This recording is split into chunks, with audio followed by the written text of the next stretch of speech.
बच्चों आइए हम लोग जो है नंबर सिस्टम यानी संख्या प्रणाली के विषय में जानते हैं। ये गणित का जो है बहुत ही महत्वपूर्ण जो है चैप्टर है संख्या पद्धति। संख्या पद्धति में क्या है इसको हम लोग देखेंगे विस्तार पूर्वक।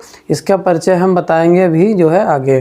नंबर सिस्टम जो होता है we know that number system is including all numbers 0, 1, 2, 3, 4, 5, 6, 7, 8, 9 जिसका कि बेस होता है 10। ये यानी हम इसको कह सकते हैं जिसका आधार होता है 10 यानी 10 होता है। इसमें 0 एक ऐसा है जो नॉन सिग्निफिकेंट होता है। बाकी सारे नंबर 1 से लेके 9 तक ये क्या होते हैं सिग्निफिकेंट नंबर। फिर आइए हम थोड़ा से और देखते हैं। यदि हमारा जो है 100.0 होता है तो आप लोग क्या देखते हैं उसमें जो 100 है ये हमारा जो है पूर्णांक आता है, इंटीजर्स होता है। बाकी जो डेसिमल यहाँ लगा हुआ है और इसके बाद कोई भी नंबर हो सकता है तो ये नंबर हमारा कहलाता है डेसिमल। इस डेसिमल को हम फ्रैक्शन में लिख सकते हैं। आइए हम देखते हैं कि जो टाइप ऑफ नंबर होते हैं, नंबर के कितने प्रकार होते हैं। तो बेसिक जो है ये कॉम्प्लेक्स होता है। किस चीज़ का कॉम्प्लेक्स है? रियल नंबर और इमेजिनरी नंबर का। इमेजिनरी नंबर क्या होता है? ये काल्पनिक नंबर होते हैं। काल्पनिक नंबर ऐसे नंबर जिसमें कि आई का जो मीनिंग होता है वो क्या होता है? इल्यूरा इसे बोलते हैं। यदि √4 है तो देखेंगे उसमें उसकी वैल्यू पॉजिटिव और निगेटिव दोनों होती है। जैसे √9 हम एग्जांपल ले सकते हैं √9i। तो ये क्या है? ये हमारा प्लस और माइनस दोनों निकलेगा, 3 होगा। तो ये इमेजिनरी नंबर होते हैं। अब हम लोग देखते हैं कि काल्पनिक नंबर रियल नंबर क्या होते हैं। रियल नंबर जो हमारा वास्तविक नंबर होता है ये नंबर ऐसे नंबर को इंक्लूड करता है जो रेशनल नंबर और इरेशनल नंबर दोनों होते हैं। इसमें क्या होता है? 1, 1/2, √3, -3/2, 5, 17 ये एग्जाम्पल हैं। ETC बहुत सारे ऐसे नंबर इंक्लूड होते हैं जो कि रियल नंबर और irrational number and rational number भी इसमें होते हैं। अब हम लोग देख लेते हैं कि रेशनल नंबर क्या होते हैं। देखिए रेशनल नंबर को हिंदी में बोलते हैं परिमेय संख्याएं। परिमेय संख्याएं वे संख्याएं होती हैं जो p/q के रूप में लिखा जा सकता है। p/q, p क्या है हमारा? किसी भिन्न है, भिन्न का ऊपर वाला अंश नीचे वाला हर होता है और अंश को हम बोलते हैं नॉमिनेटर और जो q होता है हर को हम बोलते हैं डिनोमिनेटर। इसके कुछ एग्जांपल देख लेते हैं। जैसे 1/3 है तो ऊपर 1 है और वो भिन्न का अंश है, नीचे वाला हर है, तो डोमिनेटर और डिनोमिनेटर। उसी तरीके से एग्जांपल देखेंगे 4/7, 18/3। पर एक कंडीशन ऐसी होती है जहां जो डिनोमिनेटर है वो कभी भी जो है 0 के इक्वल नहीं होना चाहिए। यदि होता है तो वो जो है रेशनल नंबर नहीं कहलाएगा। अब हम लोग देखते हैं इरेशनल नंबर क्या होते हैं। इरेशनल नंबर होते हैं जो p/q के रूप में नहीं लिखे जा सकते हैं। वे नंबर क्या कहलाते हैं? Irrational number. इसका एग्जांपल जैसे दिया हुआ है √3 है, √5 है, √2 है, √7 है। इसी तरीके से बहुत सारे ऐसे नंबर होते हैं जो कि वो इरेशनल नंबर यानी अपरिमेय संख्याएं कहलाती हैं। क्या कहलाती हैं? अपरिमेय संख्याएं कहलाती हैं। अब हम देख लेते हैं जैसे √2 है, √2 की वैल्यू क्या होगी? 1.4111 डैश डैश। ये जो है ये हमारा इरेशनल यानी अप्रमेय के अंतर्गत आता है। अब देख लेते हैं। देखिए नंबर सिस्टम का जो टाइप्स हैं उसके 2 टाइप्स हुए, एक रियल नंबर, एक इमेजिनरी नंबर। इमेजिनरी के बाद आता है रेशनल और इरेशनल। इन सब का एग्जांपल देख लिया। फिर देखते हैं कि रेशनल नंबर के भी कई सारे नंबर, कई पार्ट होते हैं। देखिए इसको भी हमने जो है दो भागों में देख लिया। रेशनल नंबर को एक फ्रैक्शनल फॉर्म में यानी जो भिन्नात्मक रूप में लिखते हैं, दूसरा क्या लिखेंगे, इंटीजर्स यानी पूर्णांक के रूप में लिखते हैं। पूर्णांक में क्या है और इंटीजर्स यानी फ्रैक्शनल में क्या है। फ्रैक्शनल जो होता है वो हमारा भिन्नात्मक रूप होता है, जिसका कि एग्जाम्पल 1/3 और 2/9 और 6/13 और 5/7, ये ऐसे क्या है, ये भिन्नात्मक है।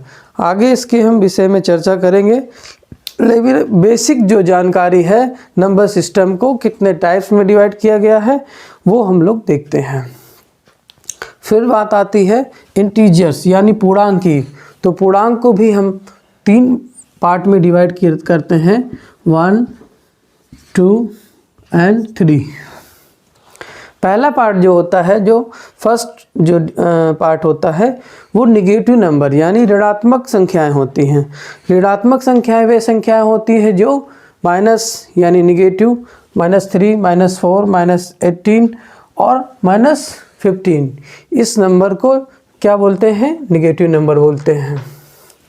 फिर ये निगेटिव नंबर है, उसके बाद जीरो क्या है, जीरो हमारा जो है शून्य संख्या है, यानी हमारा न्यूट्रल संख्या होता है, जो कि ना पॉजिटिव होता है ना निगेटिव होता है।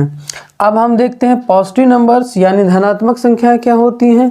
धनात्मक संख्या वे संख्याएं होती हैं जो जिनमें पॉजिटिव के रूप में लिखा जाता है, धन के रूप में लिखा जाता है, 1, 2, 3, 4, 5 etc। इस तरह हम जहाँ तक संख्याएं लिखते जाते हैं और उसमें साइन किस चीज़ का होता है, पॉजिटिव होता है, यानी धन के रूप में लिखी होती हैं, वे संख्याएं क्या कहलाती हैं, पूर्णांक में इन धनात्मक संख्याएं कहलाती हैं। अब देखते हैं कि जो धनात्मक संख्याएं भी होती हैं, इन धनात्मक संख्याओं को कितने भागों में, कितने पार्ट्स में डिवाइड किया जाता है।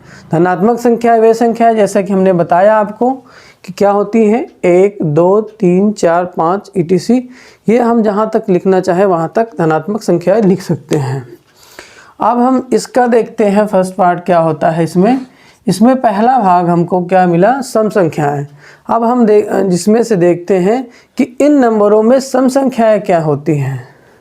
सम संख्याएं वे संख्याएं होती हैं जो, देखिए, पहली संख्या छोड़ के फिर उसके बाद हम अल्टरनेट एक के बाद एक अल्टरनेट करेंगे तो वो हमको संख्याएं मिलती जाती हैं। जैसे 2, 3, 6, 8, 10, 12, 14, 16, यानी 2, 4, 6, 8, 10, 12, 14, 16, 18, 20, इस तरीके से हम अल्टरनेट करेंगे एक संख्या के बाद एक संख्या, तो हमको किस रूप में मिल जाएंगी, सम संख्याएं। तो परिभाषा के रूप में लिख सकते हैं कि सम संख्याएं वे संख्याएं होती हैं जो 2, 4, 6, 8, 10, 12, 14, 16 इस प्रकार से लिखी जाएं, वे संख्याएं क्या कहलाती हैं, सम संख्याएं कहलाती हैं। इसी का दूसरा देखते हैं। इसमें दूसरा क्या है, विषम संख्या यानी ऑड संख्याएं क्या होती हैं, इसको इंग्लिश में क्या बोलते हैं, ऑड नंबर। ऑड नंबर में जैसे क्या होती है, पहली संख्या, फिर आप जो है सम संख्याओं को छोड़ के जितनी भी संख्याएं बचती हैं वो क्या संख्या कहलाती हैं, ऑड नंबर यानी विषम संख्याएं। जैसे 1, 3, 5, 7, 9, 11, 13 इस तरीके की संख्या क्या कहलाती हैं, ऑड नंबर कहलाती हैं।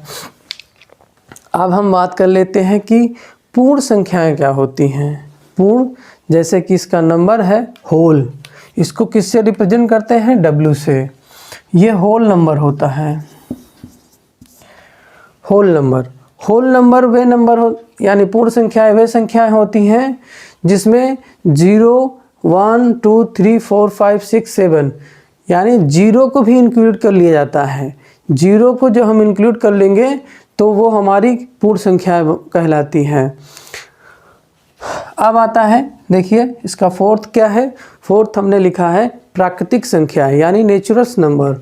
नेचुरल नंबर क्या है, नेचुरल नंबर यानी प्राकृतिक संख्याएं वे संख्याएं कहलाती हैं जो 1, 2, 3, 4, 5, 6 यानी 0 को छोड़कर शेष सारी संख्याएं हमारी नेचुरल नंबर के रूप में लिखी जा सकती हैं, उसको हम नेचुरल नंबर या प्राकृतिक संख्या कहते हैं। अब हम देखते हैं कि भाज्य संख्याएं क्या कहलाती हैं। भाज्य संख्याएं वे संख्याएं होती हैं, इसको इंग्लिश में क्या बोलते हैं, कंपोजिट नंबर, जिसकी जो 4, 6, 8, 9, 10, 12, 14 इस तरीके कंपोजिट नंबर जो उसके कई सारे जो है फैक्टर भाग हो जाते हैं। यदि हम उसको फैक्टर करेंगे और उसके कई सारे जो है फैक्टर निकलेंगे तो वो क्या कहलाता है, कंपोजिट नंबर कहलाता है। और हम देखेंगे लास्ट में क्या हमने लिखा है कि प्राइम नंबर को हिंदी में बोलते हैं अभाज्य संख्याएं। अभाज्य संख्याएं वही संख्याएं होती हैं जो 2, 3, 5, 7, 9, 13, 11, 17, 19, 23, 29, 31, 37 इस तरह की जो संख्याएं हैं वो क्या कहलाती हैं, अभाज्य संख्याएं। अभाज्य संख्याएं को अगर हम फैक्टर या खंड करते हैं तो उसमें जो है किसी से दूसरे नंबर से नहीं होता, या तो सेल्फ नंबर से होगा या 1 से होगा। अच्छा, हम देख लेते हैं 1 है क्या। अभी 1 तो हमारा ना प्राइम नंबर है ना कंपोजिट नंबर है। 1 ऐसा नंबर है जिसको हम ना प्राइम में इंक्लूड करते हैं ना कंपोजिट में इंक्लूड करते हैं, तो ये क्या होता है, न्यूटन नंबर कहलाता है हमारा। इस तरीके से हम देखते हैं, इसका एक जो है छोटा सा परिचय है और आगे हम इनके विस्तार के बारे में पढ़ेंगे।